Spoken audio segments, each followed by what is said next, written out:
الله وبركاته.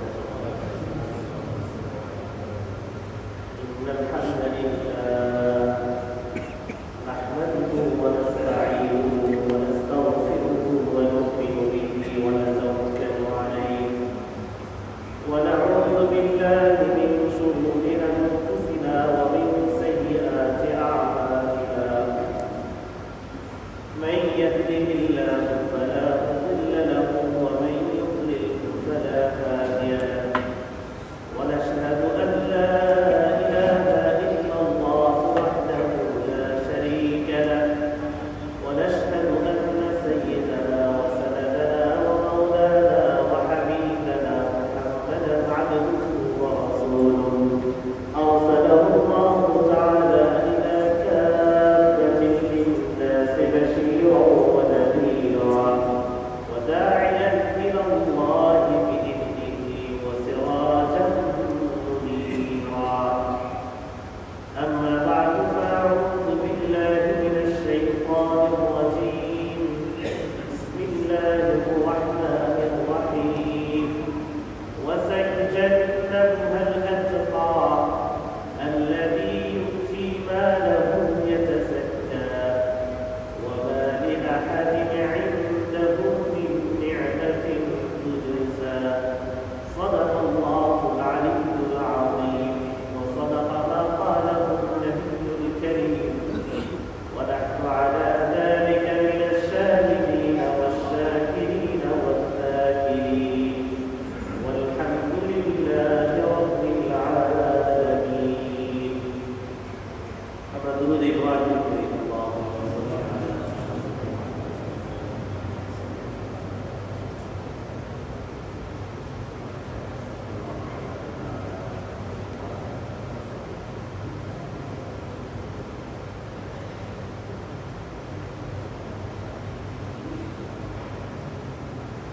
আলহামদুলিল্লাহ আল্লাহ পাকের দরবারে শুকরিয়া আদায় করি যে আল্লাহ রাব্বুল ইজ্জা আমাদেরকে সালাতুল জুমআ আদায়ের উদ্দেশ্যে ঢাকা মসজিদে সমবেত হওয়ার তৌফিক দান করেছেন। কালিমাতুল শুকর আদায় করি আলহামদুলিল্লাহ।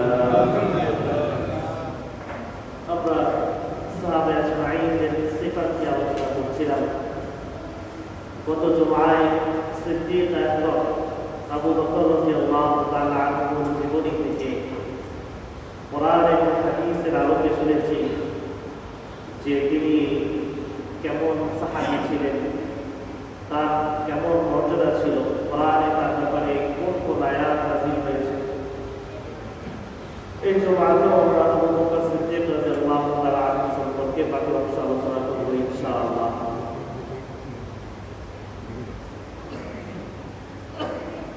আবু বকর সিদ্দিক রাদিয়াল্লাহু তাআলা আনহু রাসূলুল্লাহ সাল্লাল্লাহু আলাইহি ওয়াসাল্লামের অত্যন্ত প্রিয় এবং কাছের মানুষ ছিল।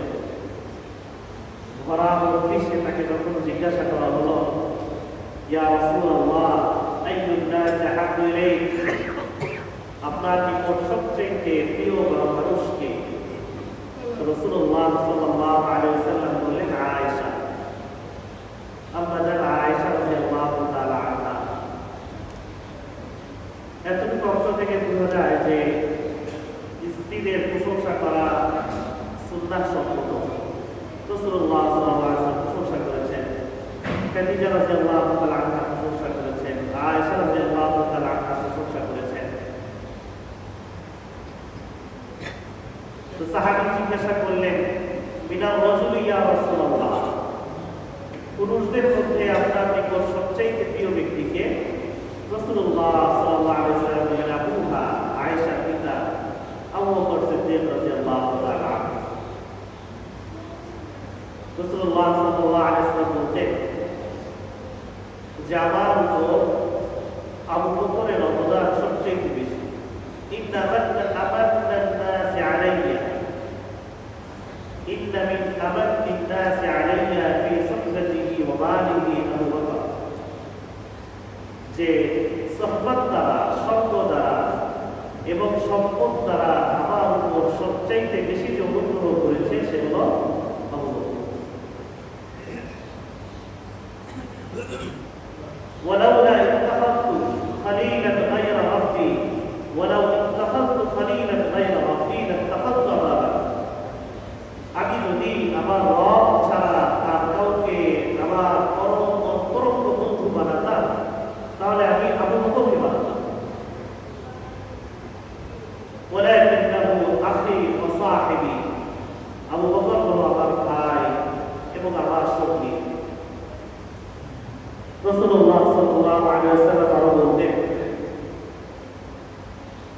যে আমার উপর যত মানুষ অবদান রেখেছে আমি সবাইকে তার যথোপযুক্ত প্রতিদান দিয়ে দিয়েছি।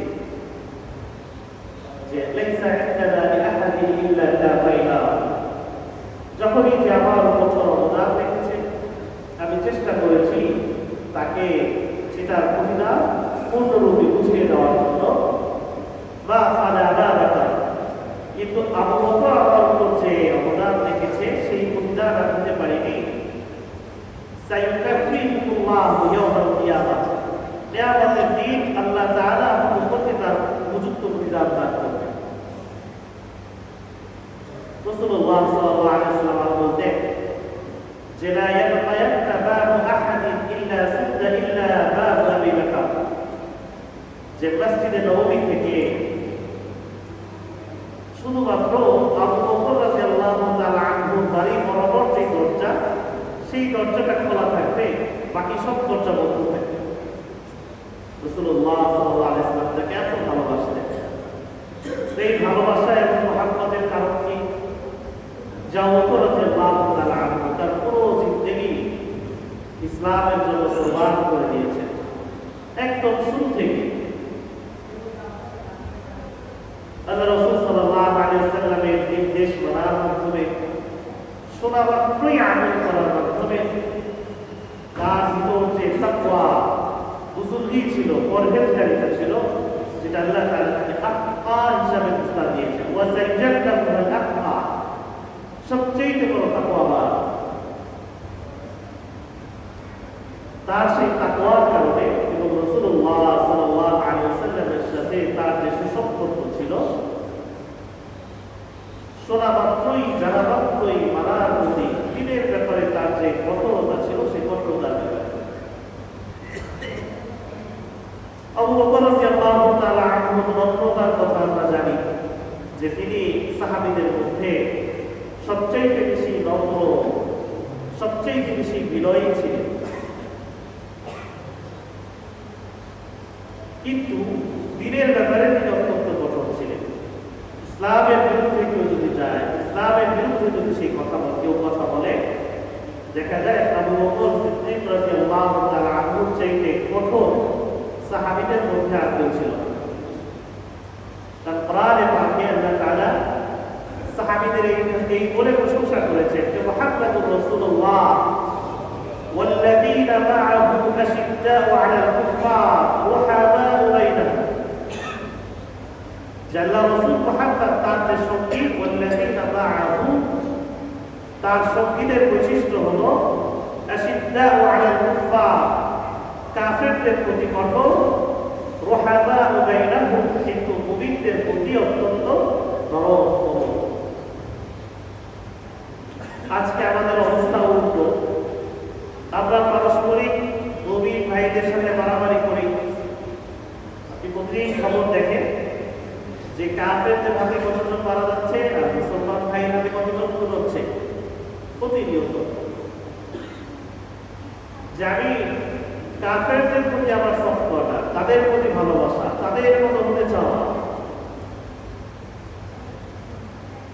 রাজনৈতিক ব্যক্তিত্ব বলেন, সামাজিক ব্যক্তিত্ব বলেন, যে কাফেরদের প্রতি একখানে উদাসীনতা, স্পষ্টত তারা জুলুম করছে।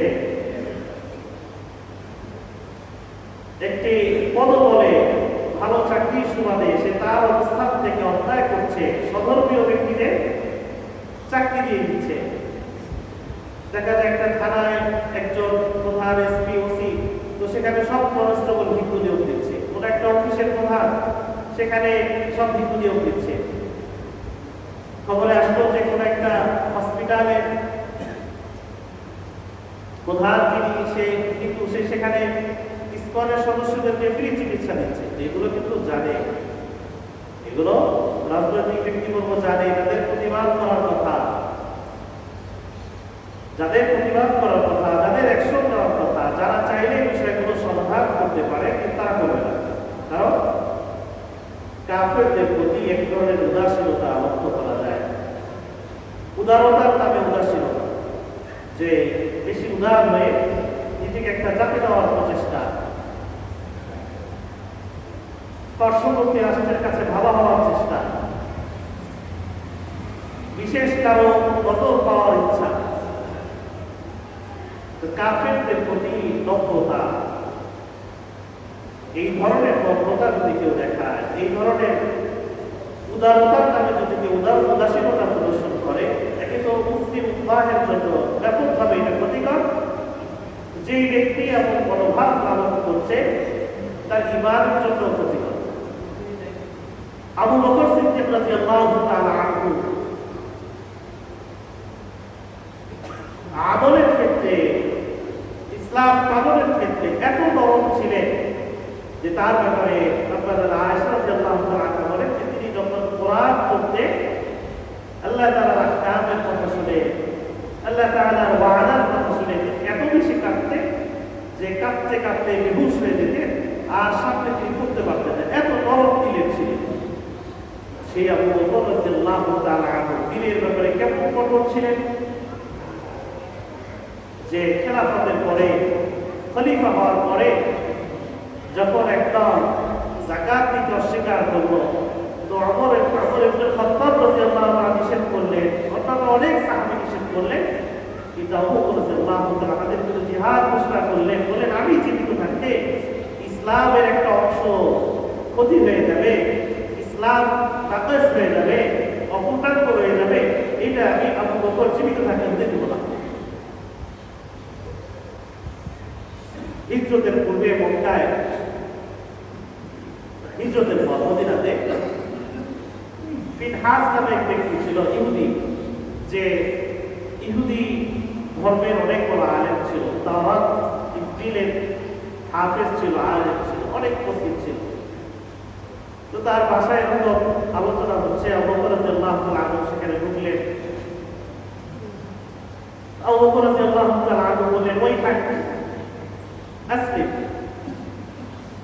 তিনি ইহুদি ধর্মের পণ্ডিত, তাকে সরাসরি দাওয়াত দিলেন যে তুমি ইসলাম ধর্ম গ্রহণ করো, ফাইন্নাকা তা'লাম, তুমি জানো যে আন্না মুহাম্মাদার রাসূলুল্লাহ, মুহাম্মাদার রাসূল সাল্লাল্লাহু আলাইহি ওয়াসাল্লাম ক্বারাতু ফি কিতাবিকুম, তুমি যে কিতাবের পণ্ডিত তাওরাত এবং ইনজিল, ওই কিতাবে তুমি মুহাম্মদ রাসূলুল্লাহ সাল্লাল্লাহু আলাইহি ওয়াসাল্লামের কথা পড়েছো, তার কথা জেনেছো, তাই তার প্রতি ঈমান। তো ফিনহাস সে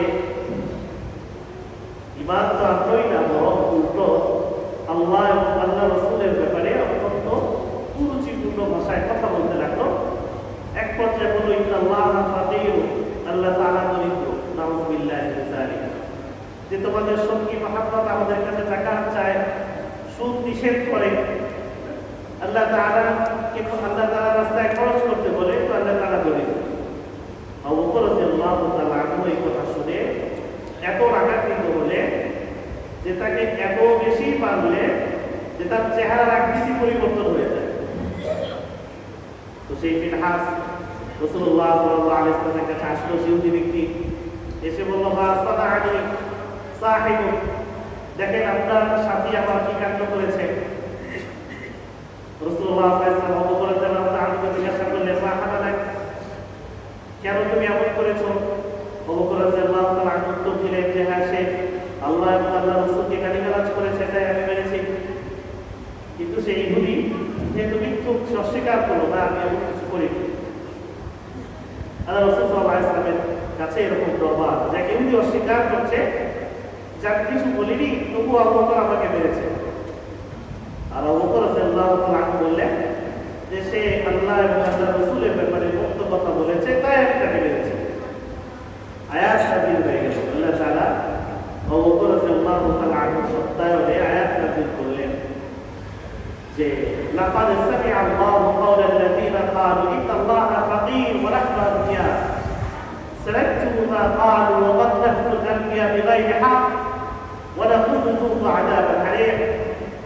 যে আমি আল্লাহ সেই কথা শুনেছি যে বলেছে আল্লাহ দরিদ্র, আল্লাহ ধনী, অচিরেই আমি তাকে পাকড়াও করবো এবং জাহান্নামের শাস্তি তাকে আস্বাদন করাবো।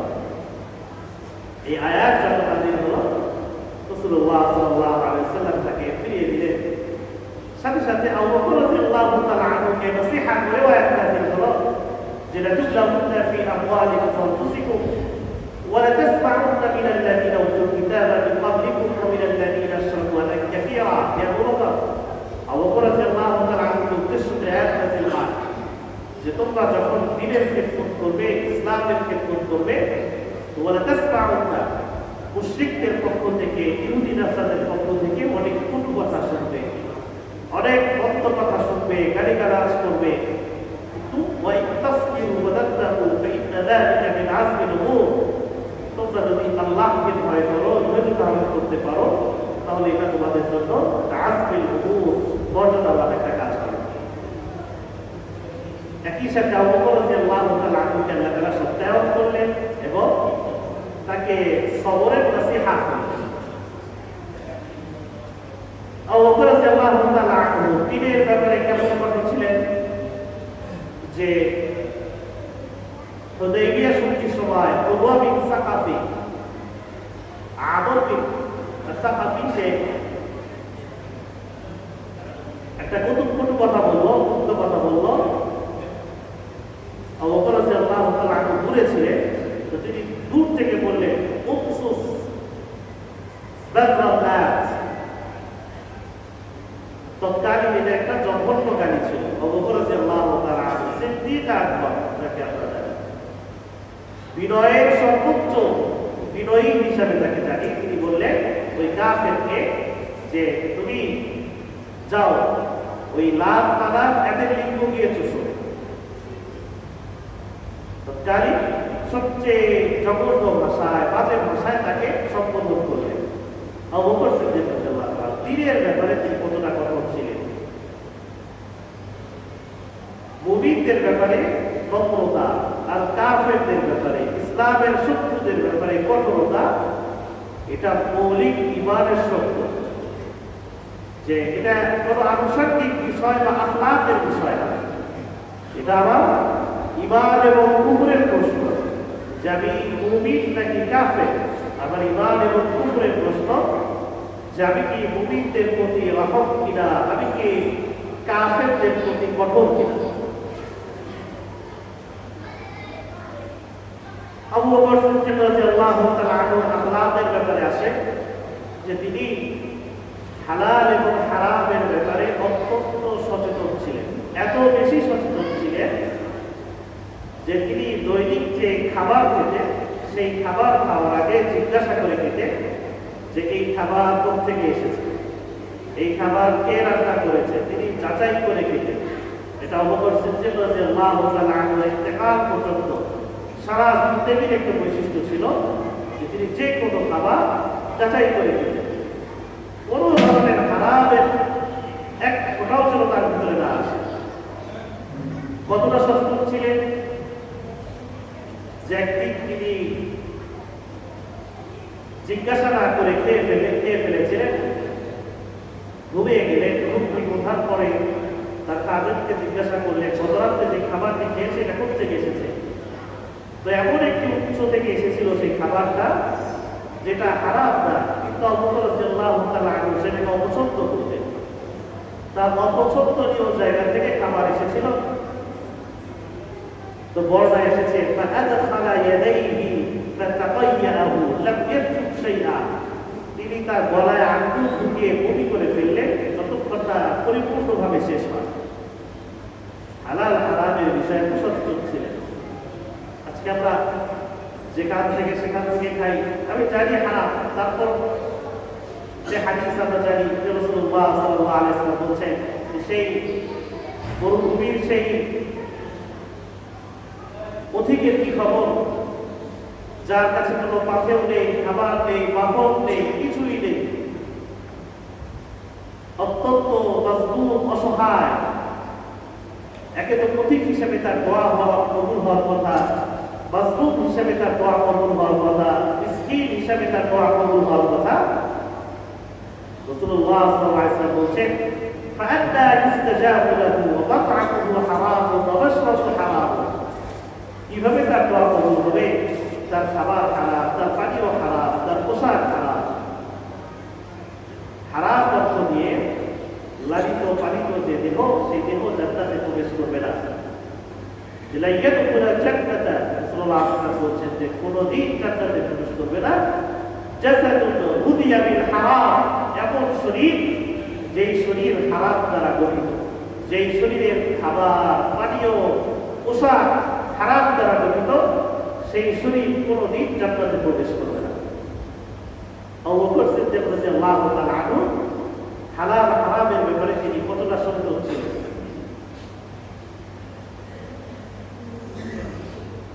অপর মুসলিম ভাইয়ের দোষ গোপন রাখা, এটা একটা ইমানের যে শাখা, সেই শাখার অন্যতম একটি এবং হুসনে আখলাকের অন্যতম।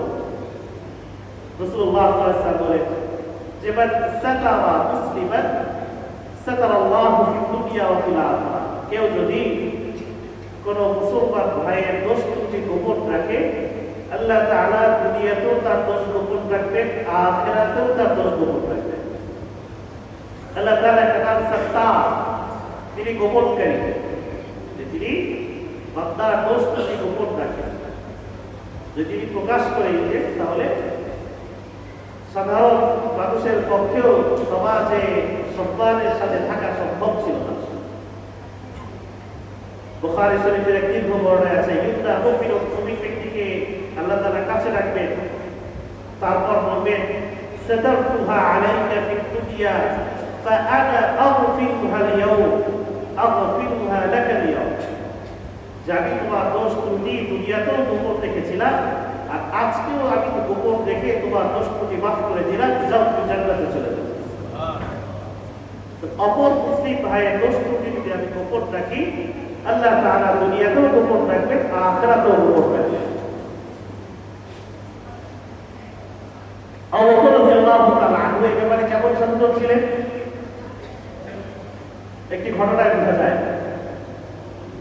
যে ওমর রাদিয়াল্লাহু তাআলা আনহুর কন্যা হাফসা বিনতে ওমর, তার হাজবেন্ড হুনাইস বদর যুদ্ধে শহীদ হয়, মুসলিম সাহাবী ছিলেন। তো ওমর রাদিয়াল্লাহু তাআলা আনহু নিজের কন্যার বিবাহের জন্য বিভিন্ন জনের কাছে গেলেন। সর্বপ্রথম ওসমান রাদিয়াল্লাহু তাআলা আনহুর কাছে গেলেন। ওসমান রাদিয়াল্লাহু তাআলা আনহু বললেন যে ঠিক আছে, আমি দেখছি। এরপর আবার গেলেন ওসমান রাদিয়াল্লাহু তাআলা আনহুর কাছে, যে আমার মেয়েকে আপনার সাথে বিবাহ দিতে চাই। তো ওসমান রাদিয়াল্লাহু তাআলা আনহু বললেন যে বাদানি ইয়াওমা, আমার মনে হচ্ছে না যে এটা আমি পছন্দ করছি না, এই প্রস্তাব আমি পছন্দ করছি না, ফিরিয়ে দিলেন। ওমর রাদিয়াল্লাহু তাআলা আনহু একটু কষ্ট পেলেন। এরপর তিনি আবু বকর রাদিয়াল্লাহু তাআলা আনহুর কাছে গেলেন, কিন্তু আবু বকর রাদিয়াল্লাহু তাআলা আনহু চুপ থাকলেন, কিছুই বললেন না। তো ওমর রাদিয়াল্লাহু তাআলা আনহু বললেন ওয়া কানা আওজাদু মিন্নি আলাইয়া মিন উসমান, উসমানের থেকে আবু বকরের এই চুপ থাকা আমার কাছে আরো বেশি কষ্টের ছিল। কারণ উসমান রাদিয়াল্লাহু তাআলা আনহু তো ফিরিয়ে দিয়েছেন যে না, আমি তোমার মেয়েকে বিবাহ করতে পারবো না, কিন্তু আবু বকর রাদিয়াল্লাহু তাআলা আনহু কোনো কথাই বললেন না, বিয়ে করবেন কি করবেন না কিছুই বললেন না। কিছুদিন পর রাসূলুল্লাহ সাল্লাল্লাহু আলাইহি ওয়াসাল্লাম নিজে হাফসার ব্যাপারে প্রস্তাব পাঠালেন, বিবাহ হয়ে গেল, উম্মুল মুমিনিন হয়ে গেলেন। ওমর রাদিয়াল্লাহু তাআলা আনহু কন্যা ওমর রাদিয়াল্লাহু তাআলা আনহু শ্বশুর হলেন।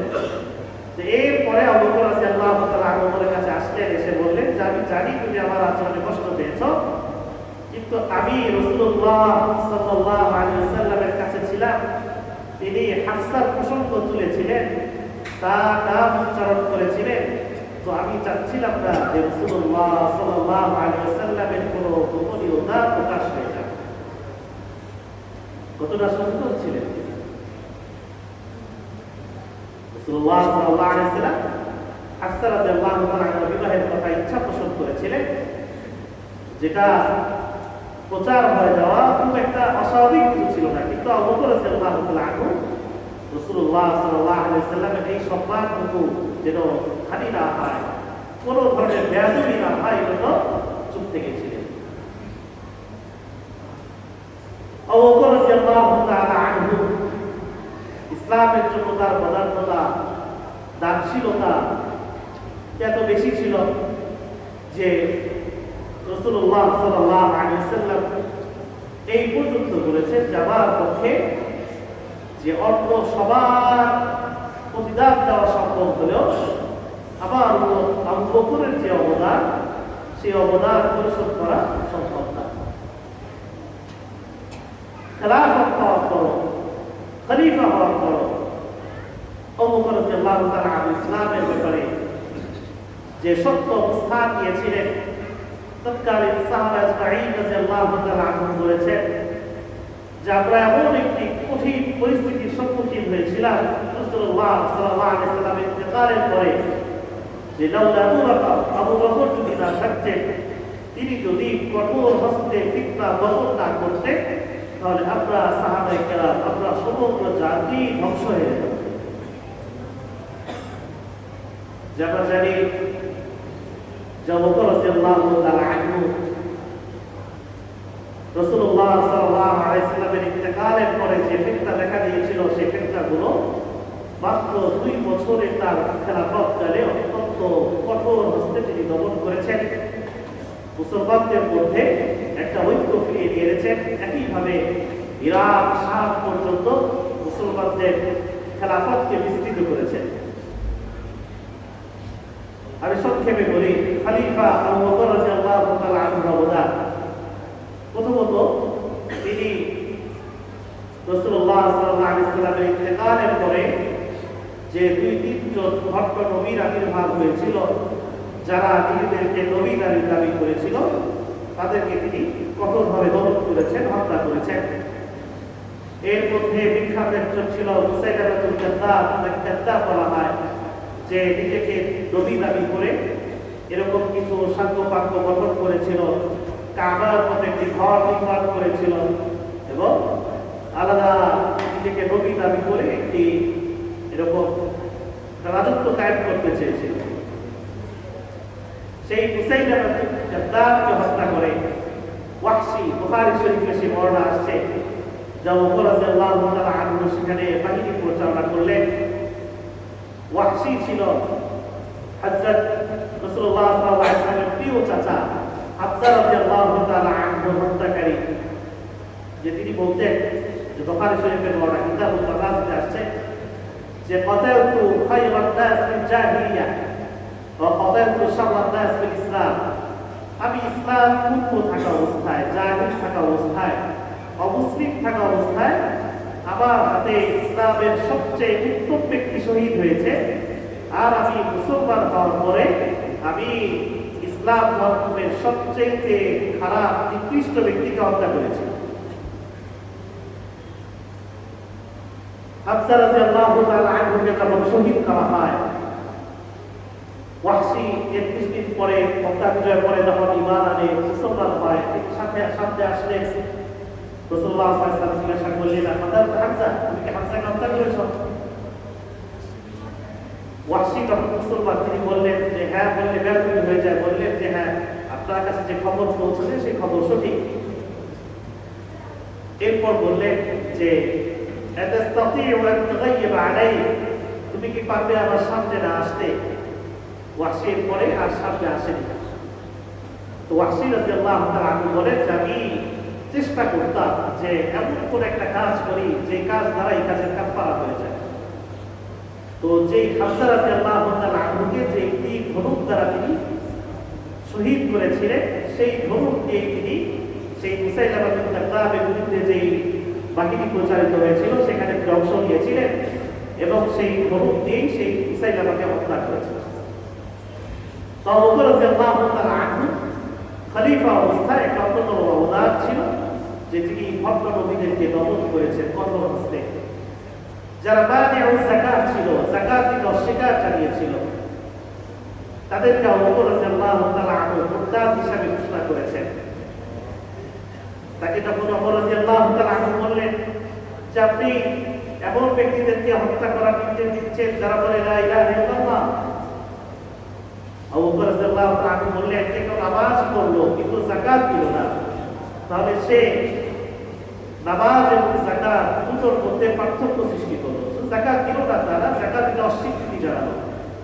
যে একটা দল রাসূলুল্লাহ সাল্লাল্লাহু আলাইহি ওয়াসাল্লামের ইন্তেকালের পরে যাকাত দিতে অস্বীকৃতি জানিয়েছিল, যে যাকাতের বিধান রাসূলুল্লাহ সাল্লাল্লাহু আলাইহি ওয়াসাল্লাম ইন্তেকালের সাথে শেষ হয়ে গিয়েছিল। এই বিধান শুধু তার জীবিত থাকা অবস্থায় ছিল। তো আবু বকর সিদ্দিক রাদিয়াল্লাহু তাআলা বলেন, লা উফাররিকা বাইনা আস-সালাহ ওয়াজ-যাকাত ওয়া উকাতিলু, যে আমি নামাজ এবং যাকাতের মধ্যে কোনো পার্থক্য সহ্য করব না, আমি তাদের বিরুদ্ধে জিহাদ ঘোষণা করব। ওমর রাদিয়াল্লাহু তাআলা পরবর্তীতে বলেছেন যে ইন্নাল্লাহ শারাহা সাদরাহু, যে তিনি হক ছিলেন, আল্লাহ তাআলা তার অন্তরকে সুস্থ করে দিয়েছিলেন। তো খলিফা হিসেবে তার অবদান ভণ্ড নবীদেরকে শায়েস্তা করা, যারা মুরতাদ হয়ে গিয়েছিল, যাকাত অস্বীকার করেছিল, তাদেরকে শায়েস্তা করা। আরেকটি বড় অবদান হলো তিনি সর্বপ্রথম কোরআন সংকলনের জন্য উদ্যোগ নিয়েছিলেন। তাকে ওমর রাদিয়াল্লাহু তাআলা আনহু পরামর্শ দিলেন যে ইয়ামামার যুদ্ধে অনেক হাফেজ শহীদ হয়ে গিয়েছে, এইভাবে যদি হাফেজগণ শহীদ হতে থাকে তাহলে তো একটা সময় কোরআন অবশিষ্ট থাকবে না। আবু বকর রাদিয়াল্লাহু তাআলা আনহু বললেন যে যেই কাজ আল্লাহ রাসূল করে যাচ্ছেন সেই কাজ আমি করতে পারবো না। একটা পর্যায়ে গিয়ে তিনি বুঝলেন যে না, এটা হক। ওমর রাদিয়াল্লাহু তাআলা আনহু বারবার টাকা দিলেন যে ইন্নাহু খায়রুন, এর মধ্যে কল্যাণ আছে, আপনি এই কাজটা করেন। আবু বকর রাদিয়াল্লাহু তাআলা আনহু যায়েদ বিন সাবিত রাদিয়াল্লাহু তাআলা আনহুকে ডাকলেন, ডেকে তাকে নির্দেশ দিলেন যে দেখো কোথায় কোথায় কোরআনের পাঠ্যলিপি আছে সেটা একত্র করো। যায়েদ বিন সাবিত রাদিয়াল্লাহু তাআলা আনহু বলেন, আমাকে যদি আবু বকর রাদিয়াল্লাহু তাআলা আনহু কোনো পাহাড় সরানোর নির্দেশ দিতে, আমার কাছে সেটাও হালকা মনে হতো। এত বড় দায়িত্ব আমার উপর চাপালে যে কোরআনকে একত্র করা।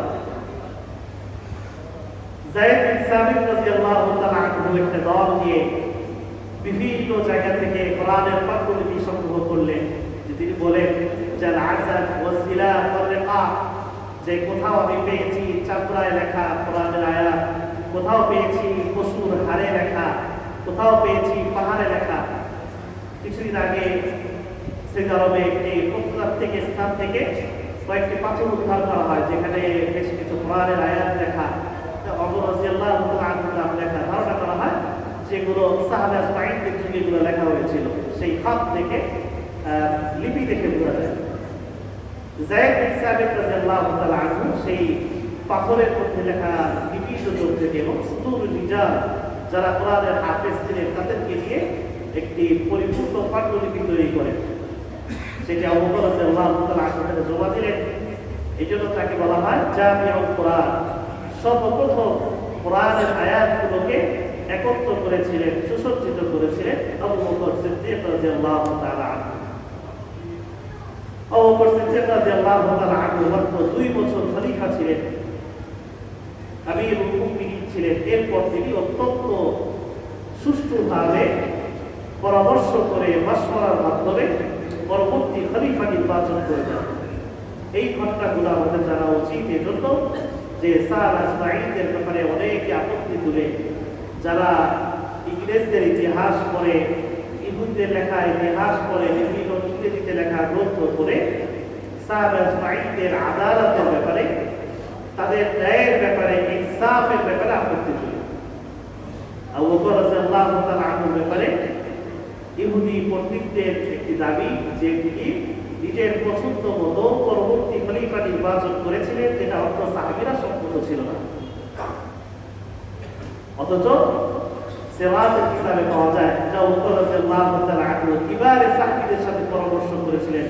ওসমান ইবনে আফফান রাদিয়াল্লাহু তাআলা আনহু, আবু তালহা রাদিয়াল্লাহু তাআলা আনহু, আব্দুর রহমান ইবনে আউফ রাদিয়াল্লাহু তাআলা আনহু, যারা আশারায়ে মুবাশশারা সাহাবী ছিলেন, যারা সুসংবাদপ্রাপ্ত সাহাবী ছিলেন, তাদের ব্যাপারে পরামর্শ করেই তিনি ওমর রাদিয়াল্লাহু তাআলা আনহুকে পরবর্তী খলিফা তিনি জীবদ্দশায় নিযুক্ত করে গিয়েছিলেন। এবং তিনি বলেন যে আমি যতজনের কাছে গিয়েছি প্রত্যেকেই ওমরের নাম সবার আগে বলেছে। ওসমান ইবনে আফফান রাদিয়াল্লাহু তাআলা আনহু বলেছে সারিয়তুহু খায়রুম মিন আলানিয়াতিহি, যে ওমরকে আমি চিনি তার প্রকাশ্য অবস্থা অপ্রকাশ্য অবস্থা থেকে তার উত্তম, অর্থাৎ তিনি বাহিরে যেমন আমরা মনে করি এর থেকে তিনি তার একান্ত জীবন আরো অনেক বেশি উত্তম। বাহিরে অনেকে তাকে কঠোর মনে করে, কিন্তু আল্লাহর জন্য, দিনের জন্য তিনি অত্যন্ত নরম। কেউ কেউ আপত্তি তুলেছিল তিনি অত্যন্ত কঠোর। আবু বকর রাদিয়াল্লাহু রাদিয়াল্লাহু তাআলা আনহু জবাব দিয়েছিলেন যে না, তিনি যে কঠোর সেটা শত্রুর বিরুদ্ধে, কাফেরদের বিরুদ্ধে, কিন্তু মুমিনদের ব্যাপারে তার অন্তর আমার মতোই কবুল। আবু বকর সিদ্দিক রাদিয়াল্লাহু তাআলা আনহু সেই মহিমান্বিত জীবন থেকে আমরা আখলাক পাই। হুসনে আখলাক, উত্তম আখলাকের যত উদাহরণ আছে আমরা সমস্ত উদাহরণ আবু বকর রাদিয়াল্লাহু তাআলা আনহু জীবনীতে পাই। তাওয়াদু, বিনয়, আল্লাহর প্রতি ভয়, রাসূলুল্লাহ সাল্লাল্লাহু আলাইহি ওয়াসাল্লামের প্রতি আকুণ্ঠ সমর্থন এবং দ্বিধাহীন আনুগত্য এবং ইনসাফের প্রতীক হিসেবে তিনি সাহাবীদের মধ্যে শ্রেষ্ঠত্বের স্থান দখল করে আছেন। আমরা সাহাবা আজমাইনদের জীবনী পড়ব, তাদের সেই সিফাতের কথা জানবো এবং সেই সিফাত দ্বারা নিজেদেরকে গুণান্বিত করবো ইনশাআল্লাহ। ওয়া তাওফীক ইল্লা বিল্লাহ ওয়া আখিরু দাওয়ানা আলহামদুলিল্লাহি রাব্বিল আলামিন। এখন আপনাদের সাথে